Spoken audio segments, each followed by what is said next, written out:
I'm sorry I haven't been posting a lot. I really was going to do it last week, but you know how that went. Okay, this is Tea in a Bar by Atia Blackcharm.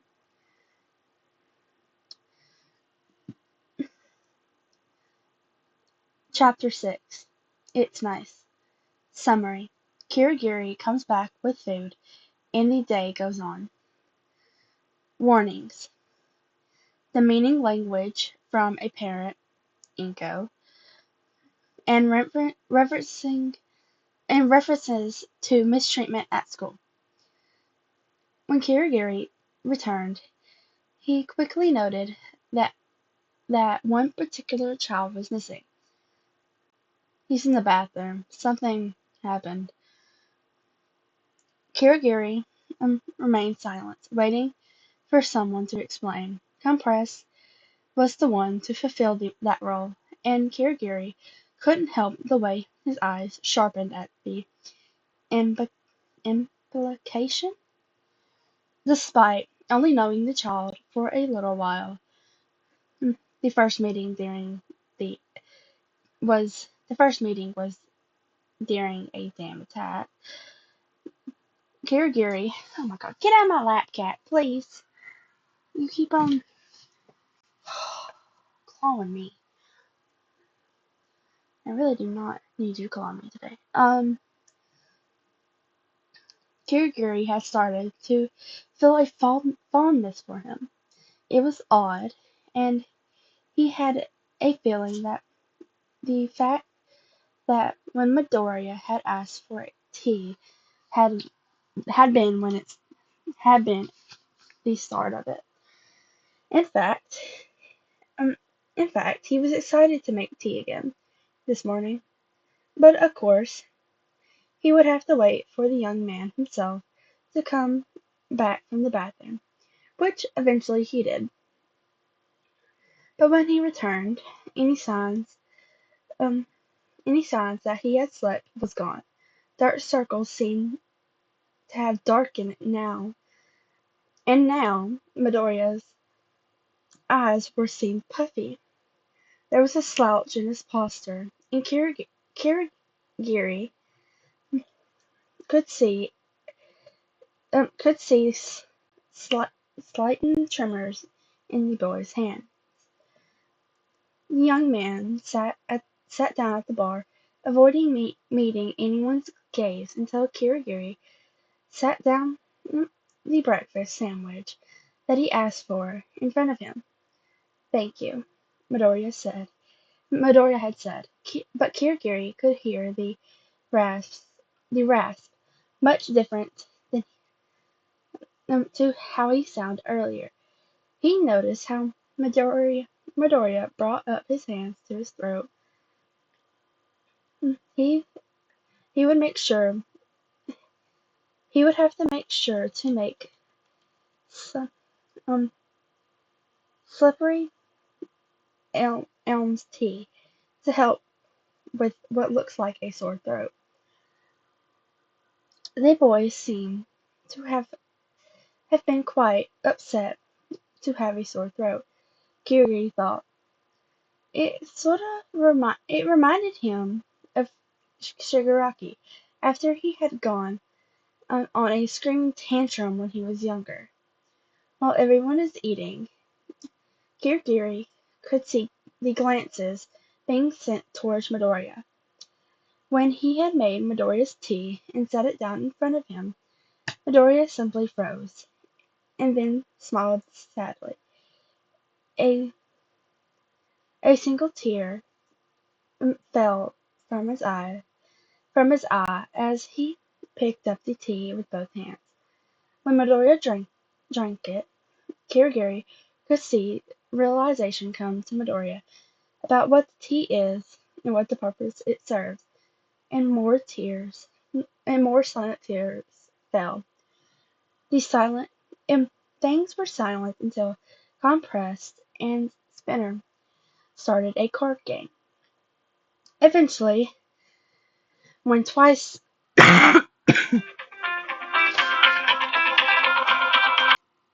sorry about that. Where was I? Ah, there it goes. Hold on.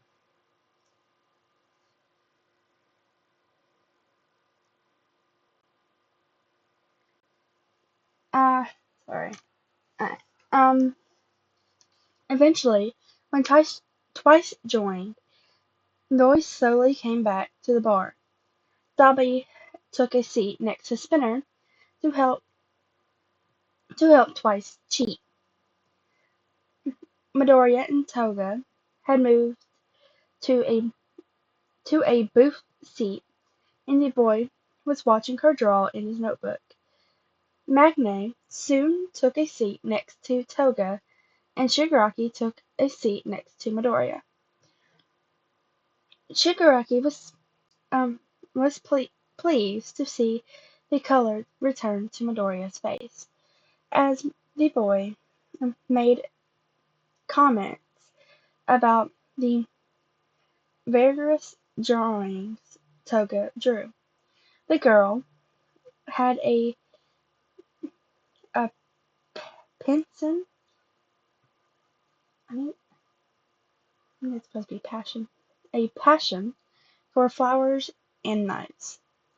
There were a couple of murder scenes she drew that had Midoriya laugh.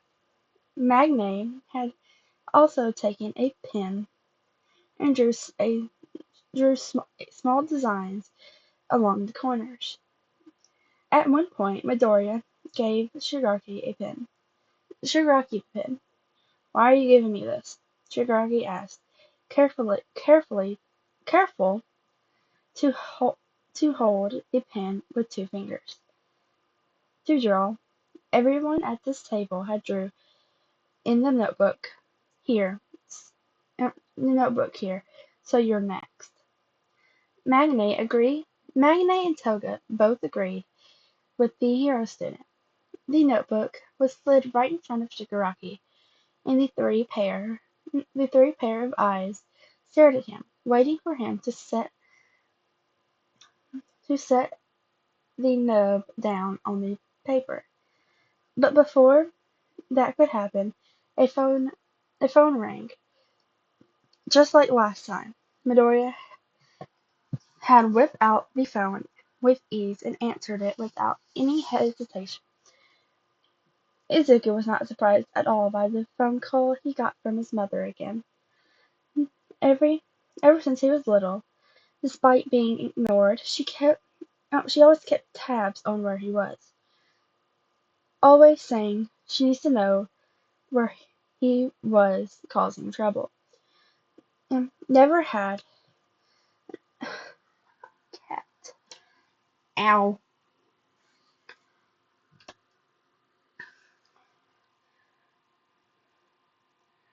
Never had been to check up on how he was feeling, always to check up on what he had done. So even though he wanted nothing more to simply let the phone ring, he and got to voicemail. But um, but that would only be followed by more phone calls and the growing urge to use all for one to crush his phone. So he answered, putting on a fake cheery tone that made him want to scream. "Hi, Mom. Izuku, where are you at? There was no alert that you had gone home yet. How long are you going to be at your friend's house? Surely they don't need you that long. I know it's the weekend, but I don't need you getting into trouble. I cannot have you causing issues when I'm away." Inko said to him, annoyance clear in her voice. Izuku frowned and held back from sighing as Inko would be able to hear. "Sorry, Mom, but I'm not getting into trouble. I just been with my friend, helping them out. Actually, it is really important that I am here and helping them out. The parents even offered to let me stay for the weekend.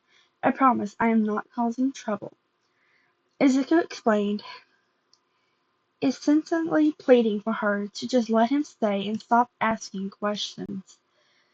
He waited with bated breath for her response. So what? You're just planning to be, to burden another family?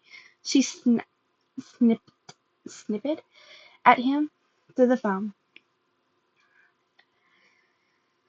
Izuku sucked in a breath, like he'd just been hit. Inko continued, "You better not be causing trouble. I don't need another phone call about you. I'm trying to work, yet you make things so difficult by making mistakes. Is that all you're really good for, Izuku? Causing trouble?" Izuku, he gripped his phone. He gripped his grip on the phone tightened. No. He heard her huff on the other side of the line. Fine, stay there for all I care. But don't you, fine, stay there for all I care. But don't you dare cause issues. Can't believe you're causing me stress, and I'm not even there. Goodbye. Bye. Then she hung up. He let out a shaky breath as he put the phone back in his pocket. With with how quiet the bar had gotten at the sound at the sound the sorry, damn. Let me take a drink. So let's not get a cough.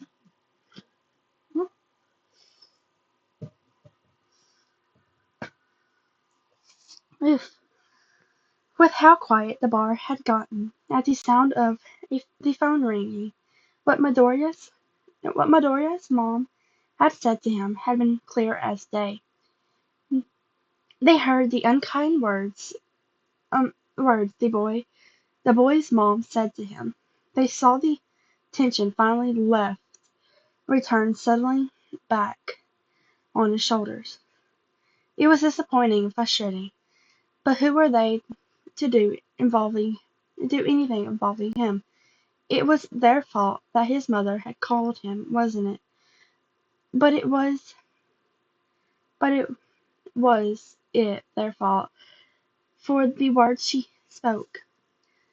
But was it their fault for the words she spoke, for the tone she used? Was it even Midoriya's fault? No, it wasn't. Not now. They didn't know what to do. But before anyone could try, but, but before anyone could try something, they heard a grunt from Shigaraki as the man nudged Midoriya. What do you want me to draw? What do you want me to draw, brat? Shigaraki jumped when Toga kicked him under the table, and Midoriya smiled. Buildings. Draw me a bunch of buildings. Draw the city far away from here, he said. Shigaraki looked at those green eyes that still looked dull, and he nodded, careful to not to decay the pen or the notebook. Tamura began to draw a city, one that was far, far away from here. Later on, Midoriya ended up sitting with Compress. The man was showing Midoriya his various masks. It was amusing to see Midoriya up each of them with the utmost respect and care. Compress was very pleased with this.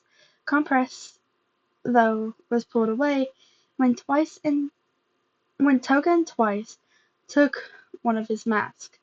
The man was quick to chase after them. The chase ended when Kurogiri gave them food. Apparently, the man had stocked up on his trip in the morning, mostly due to the fact that he hated leaving the bar for too long. Who who's to say who to say it would be in the same state he had left it in? Dobby finished eating first and sat down on the couch. Not soon later, Midoriya joined him. The boy right next to him, sat right next to him, clearly settling in and keeping his hands close to the flame user. Comfy there, princess? Dobby smirked. Yep.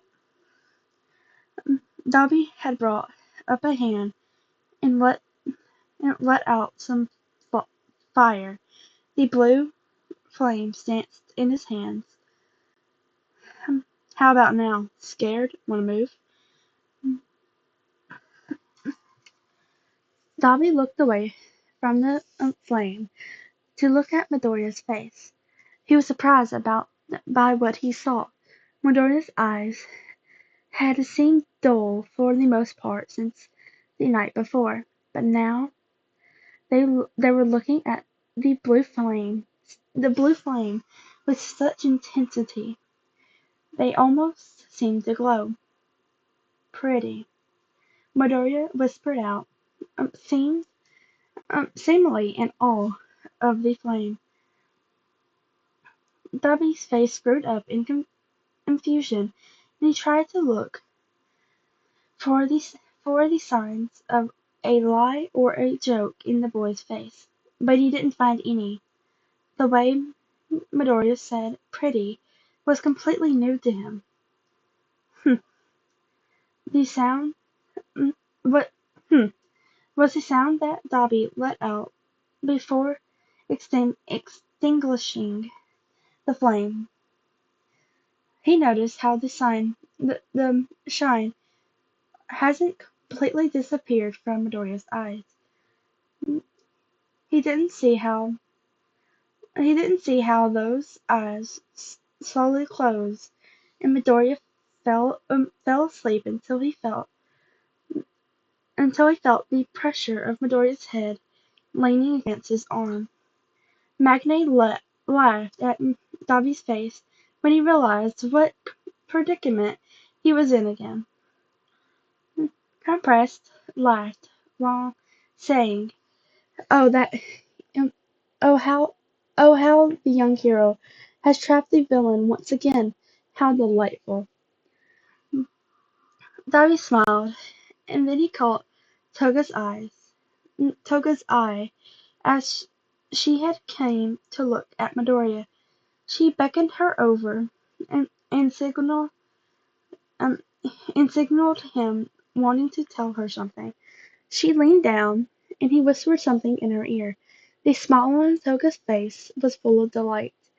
As she bounced over to Shigaraki, the next thing the red-eyed villain knew was that he was being pulled and pushed onto the couch next to Midoriya. He spluttered at the action, only to freeze when Dabi was pushed Midoriya to lean on Shigaraki. Then Dabi stood up, sending a shit-eating grin to Shigaraki. Be careful not to decay the kid this fuck. He's sleeping.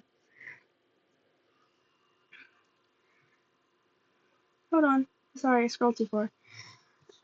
Dabi gave Shigaraki gave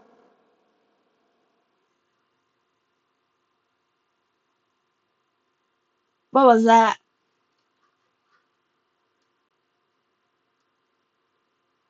I didn't like that. Oh god, what was that?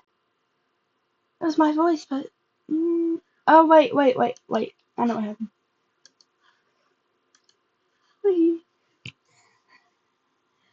had, oh god, okay, that scared me so bad.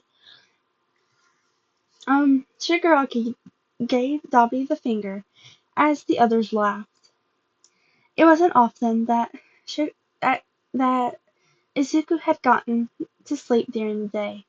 The closest he had gotten was in class, but he never let himself have his eyes closed for to class.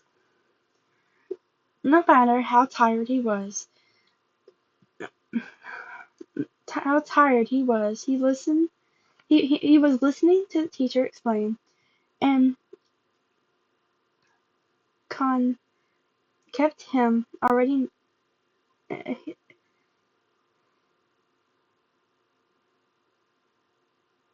Oh, explaining a concept he already knew. He kept his eyes open. Izuku was familiar with what could happen to you if you were unaware of your situation for too long. He remembered being startled out of his sleep when a loud when a he remembered being startled out of his sleep with a hit to his head or a loud sound right by his ear that left it ringing for the rest of the day. He remembered once that he was when he was at least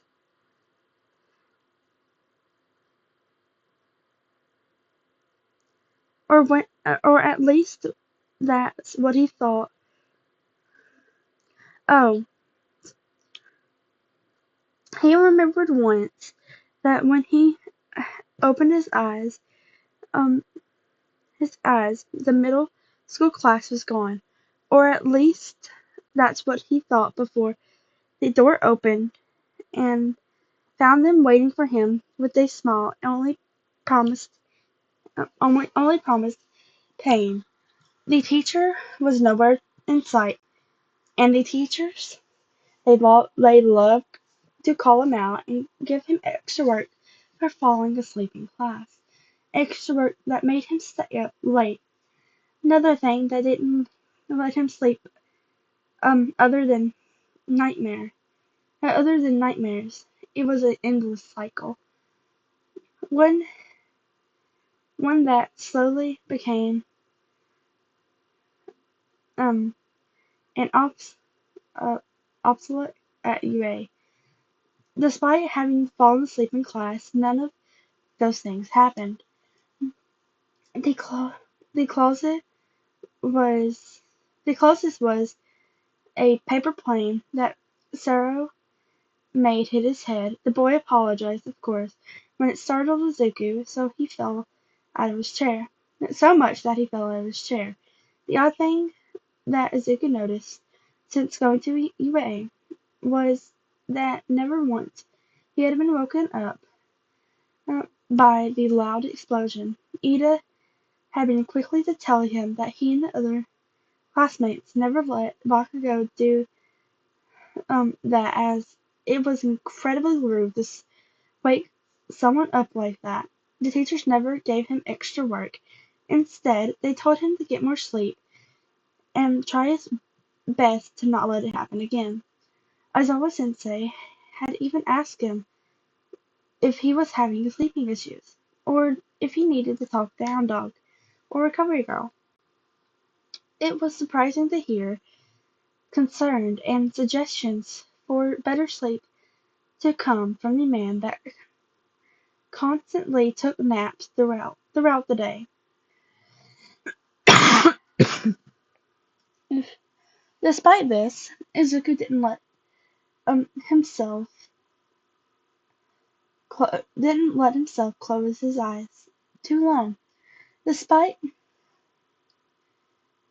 despite this, Izuku didn't let himself close his eyes for too long anywhere, unless it was time to go to bed. Although that never granted him any sleep, except now he was sleeping yet again among villains. What a funny situation he was in. But But even funnier was the fact that he was having an odd dream. At least he should be. At least it should be a dream. It didn't feel. It didn't feel like any dream he had before. He found himself in a seemingly never-ending expansion of black smoke and hard floor. He seemed he he himself seemed to be made up of smoke. He found that he didn't even have a mouth, and not very far away from him was lights, 8 to be in fact. He barely could make out their figures, but what he could hear was snippet of voices carrying over by the wind that seemed to be coming out of nowhere. It's not okay. Look at him. He just what is eight doing? Worried about him. Ain't he's here. It sounded like multiple people talking, but he could barely pick out but he could barely pick the voices out. He couldn't hear them clearly. He wondered who they were talking about. Who was 8? Worried about who? He looked down at his body, made of smoke, and then the blankets um expand